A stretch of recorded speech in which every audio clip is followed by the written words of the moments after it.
Hi guys, how's it going? Ivano here with my beginner's guide to the advanced prototype PowerTech class for Star Wars: The Old Republic patch 7.7. So this one will be a bit different in that it will mostly be a beginner kind of guide. So if you're new to the game or maybe coming back from a longer break and you need a refresher, hopefully this guide will be helpful. Also, I want to focus on both PvP and PvE this time.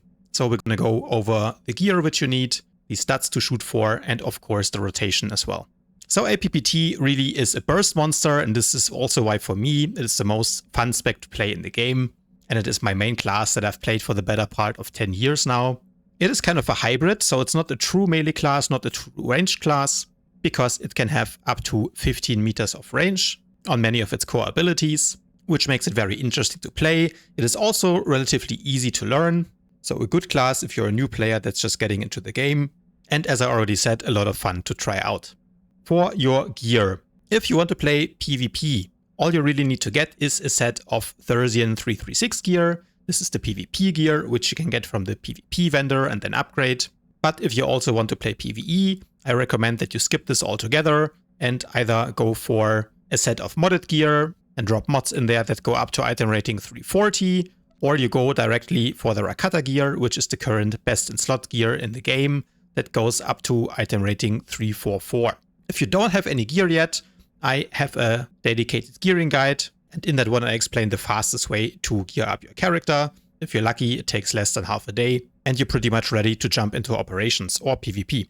So once you have the basic gear set, of course, you want to get some relics as well. For PvE, the best ones will be the Rakata relics, and you want to get the one with Mastery and Power Proc. So those are those two here. And in terms of legendary implants, this is what I use for PvE. So Shock Trooper for some extra 10% damage for 15 seconds, once every 30 seconds. And Mandalorian armaments, which just gives you some extra damage via extra shoulder cannons. And then in terms of tactical items, there are two options. Overwhelming Offense, I think, is overall the best for both PvP and PvE. It simply works like this, that if you hit a target, you will build one of these stacks. And if you hit the target 5 times, you can have a maximum of 5 of these stacks, for a total of 5% more damage. The stacks do fall off, but as long as you're hitting something, which you should be doing anyway, this is basically just a 5% buff to your overall damage. So quite nice. And the other alternative would be Energized Vambrace. This one also gives you some kind of stacks, which buff the damage of your dot and your magnetic blast. This one can be better if you have perfect uptime, but because it takes a long time to build up the stacks, in most cases, Overwhelming Offense will be superior. And then just for PvP, you can replace Mandalorian armaments with either Stimulated, which just gives you 5% more mastery. This can be better for damage in an AOE scenario, and it will make your burst hit a little bit harder. Or especially if you're a solo player, I would recommend you run Second Wind. This one is really strong. It gives you a 20% heal and 75% movement speed buff whenever you get a kill or an assist, which of course happens frequently in PvP. Okay, so taking a quick look at the stats, this is what you shoot for PvE. You want to get your accuracy to 110%, and to reach that you need at least 2700 accuracy rating. This is the most important thing in PvE. Next important thing would be alacrity. Here you want to have between 2.1 and 2.2k, and then simply put the rest into crit. For PvP it's a little bit different. Here you don't need any accuracy at all.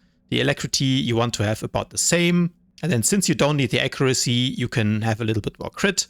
I like to aim for around 4800, and then any leftover stats you can put into mastery and get some of these versatile augments here. Okay, a quick look at the build that I'm running. This is my PvE build.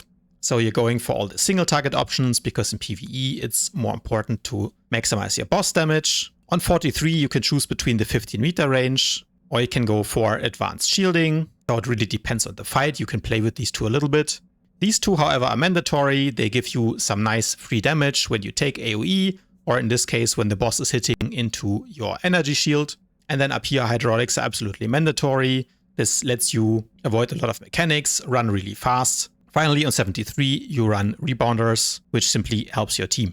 For PvP, I run a different build. Down here, Retracted Refresh is a strong option if you want to do some more AOE damage. On 39, sometimes I also like to run Heat Zone, which gives you energy burst a little additional AOE. And then I run Advanced Yield, which is really a must-have in my opinion in PvP. Gyroscopic alignment jets. So this gives you a lot of value and makes your heat management easier. And then on 64, to be honest, all options are playable in PvP. It really depends on the circumstances. So the slow, unsuppressive tools can be really strong. But if the enemy has a lot of melee classes, either the more offensive option or the defensive option here can be playable. And up here, the only thing I would change is to go for Efficient Suit, which gives you another way to break CC and increases the range of your grapple by 10 meters. Okay, now before we talk about how to do damage, the most important thing you need to understand about PowerTech is the resource called heat. So as we use abilities, we will have this little bar here fill up. And when we don't use abilities, the bar will automatically go down without us needing to do anything. But the problem is, if we spam too many abilities and we get above 40, the rate at which the heat reduces will get slower. So you can also see that in the tooltip here, 3 heat per second is reduced. And if I go even higher, I believe it's above 70 and then above 90. Now I'm stuck here and my heat doesn't really go down. So this is why it's important that you never really want to go to more than 40 heat. So ideally you want to keep it below that.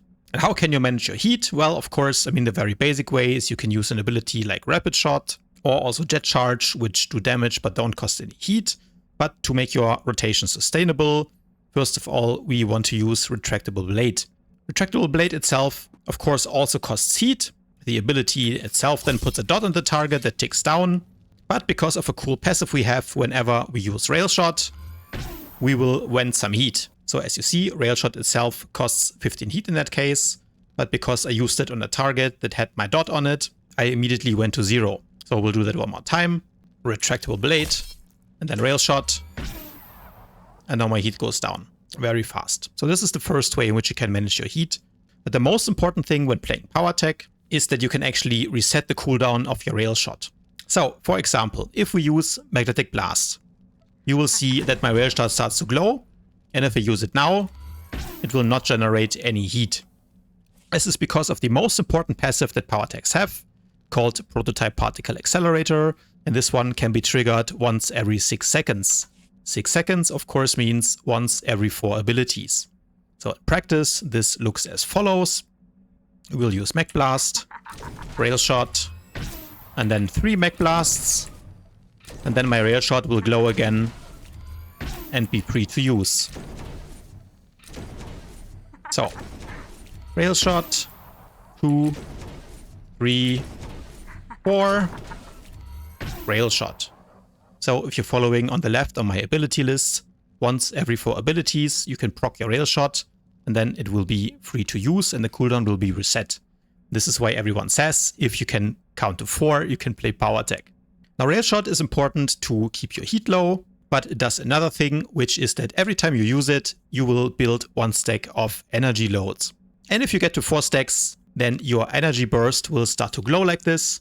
Energy burst is, of course, your big finishing move. It will always crit, so it's a very strong attack. It also puts a little dot on the target. This is how it looks. But keep in mind, it's quite expensive to use at 20 heat. You never really want to use it unless you have 4 stacks and it glows. So again, we will do our little rotation. Put the dot on the target. Rail Shot. Reset it. Rail Shot. 3, 4. Proc. 2, 3, 4. Proc.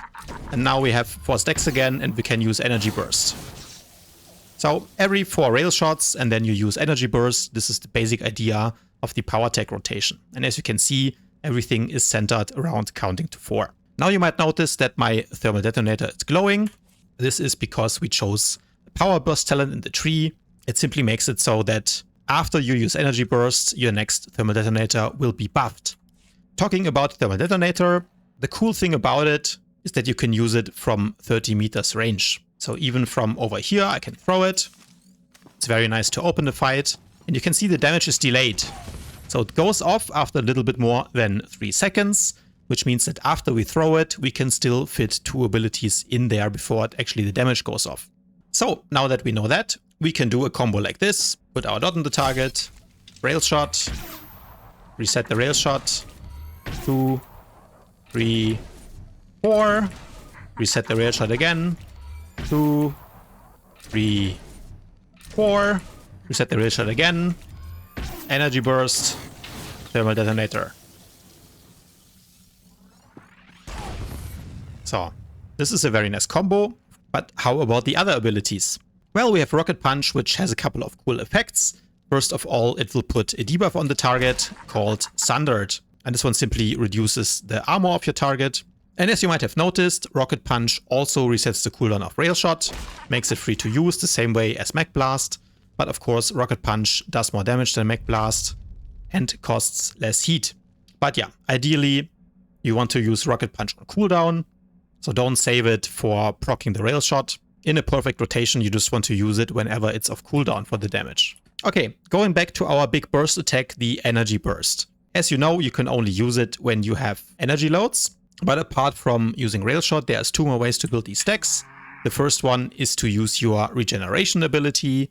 As you can see here, that also builds stacks. So that's very nice to use before the fight, for example. Yeah, so Energy Burst glows, so I can use it. And the other way to get 4 stacks is to use Power Yield. So this one is a cooldown. You can use it once per minute. And whenever you press it, you immediately have 4 stacks and you can use your Energy Burst. So, putting that all together, we can explain how you want to open a fight. So as I said, the first thing you want to do is you really always want to have your dot on the target. And then afterwards, you want to use your hardest hitting abilities first. So that would be Energy Burst combined with Thermal Detonator. But because you can also reset the cooldown of Energy Burst with Power Yield, you can do a combo that looks like this. So let's say you're running up to the boss from a distance. You will do Thermal Detonator, followed by Retractable Blade. Then use Energy Burst, immediately reset the Energy Burst with Power Yield, and then use Energy Burst again. So in practice, that looks like this.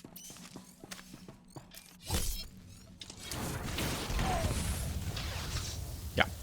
And as you can see, that is a lot of damage. Now the final thing I haven't talked about are the offensive cooldowns. And the most important one, of course, would be Explosive Fuel. This one simply increases your critical chance by 25% for 15 seconds. So of course you want to combine this with your big burst combo that we just saw. Energy Burst, Thermal Detonator and another Energy Burst for some insane crits. And then the second one would be Shoulder Cannon. So as you click it, you will see you get this little icon here. In the beginning you have 4 shoulder cannons, and then slowly as this one ticks down, only on AP you will have a total of 7 shoulder cannons. Once you hit the button again, you basically have this little rocket that flies out of your shoulder here. And the cool thing about Shoulder Cannon is that you can use it at the same time as using other abilities. So I will combine Shoulder Cannon now together with Rail Shot. And as you can see, the damage hits almost at the same time. So we do Shoulder Cannon together with Rocket Punch. And this is another great way to burst. So what you want to do in the actual opener is as you run up to the target, you want to throw Thermal Detonator, put your Retractable Blade on the target, and then immediately pop fuel and start spamming your Shoulder Cannon while you do the rest of your rotation. And this can make it a little bit tricky if you're a beginner or maybe you're clicking your abilities, because you need to hit a lot of buttons at the same time. But the good thing is that as long as you use your Shoulder Cannons within 15 seconds, so under Explosive Fuel, you should be fine. So I will show it once. Before the fight starts, you build your stacks, you throw your Thermal Detonator, put your dot on the target, pop fuel, shoulder cannons, Energy Burst, Power Yield Energy Burst, Rail Shot, Rocket Punch, Rail Shot, and then you go into your normal rotation. So something like this would be an opener that you can use both in PvE and PvP. So the best way that I found thinking about the rotation is really in 2 parts. The one part is the big burst opener where you pop your fuel and your shoulder cannons and the double energy burst, and like you do all the damage in the world. And then once that's over, the second part of the rotation starts, which is very focused around using your Rail Shot to get your 4 energy loads and resetting the cooldown of Rail Shot every 4 seconds. And then the final thing about managing your heat, as I said, you never really want to go above 40. Should you ever go above 40, you have an ability called Vent Heat, which makes your next ability free. So ideally use it on something expensive like an Energy Burst. And then it also vents 50 heat over 3 seconds. So this can kind of save your ass if you ever don't pay attention and go to 70 or 80 heat or something like this. But of course, the better way to manage your heat is to just keep an eye on your heat bar, and if you get to 25-30, simply use rapid shots until your heat goes down again. So let's do that one more time. Here we go. So we start from a distance, throwing thermal detonator, putting our dot on the target, and then bursting.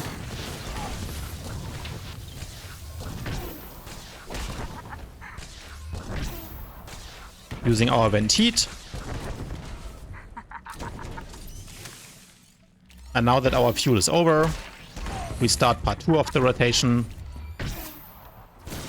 which is resetting the cooldown of rail shot. So count with me. 1, 2, 3, 4, and 1, 2, 3, 4, and 1. Using rocket punch. 2, 3, 4, and 1. Rail shot and another energy burst. And then you simply keep repeating this pattern until you have explosive fuel available again. Once you have that available again, your shoulder cannons will be ready as well, so the cooldowns of those two line up quite nicely, and then you can start and do another burst combo. Finally, I want to talk a little bit about the AOE rotation. Again, keep in mind that you need to be spec'd into Retracted Refresh, which will make it so that whenever you use Rail Shot or Shatter Slug on a target that has your dot on them, it will trigger some little extra damage in a 5-meter area around them. So how that looks in practice, let's say we dot this droid here, and now I use Rail Shot, and you will see the others are also taking damage from my Rail Shot. And this one is actually quite potent, does a lot of damage, but it has a rather small area of 5 meters around your main target. The next AOE you have is of course Heat Zone. If you spec into it, I would really only recommend that for some PvP games. Well, it is quite powerful, so let's use Power Yield to get our 4 stacks. And pull this guy together. And now I will hit the big silver mob here. And you can see this guy takes half of his life in AOE damage. The next ability I already kind of talked about, and that is of course Shatter Slug. Shatter Slug is really important for your overall damage, especially in PvP, because it is not only an AOE ability in itself, it also resets the cooldown of your Rail Shot, and as we just saw, it triggers Retracted Refresh. So in practice what you can do is you can run up here, you can dot all these guys, dot on this one, dot on this one, dot on this one, pull them all together, and then use Shatter Slug, and they all explode.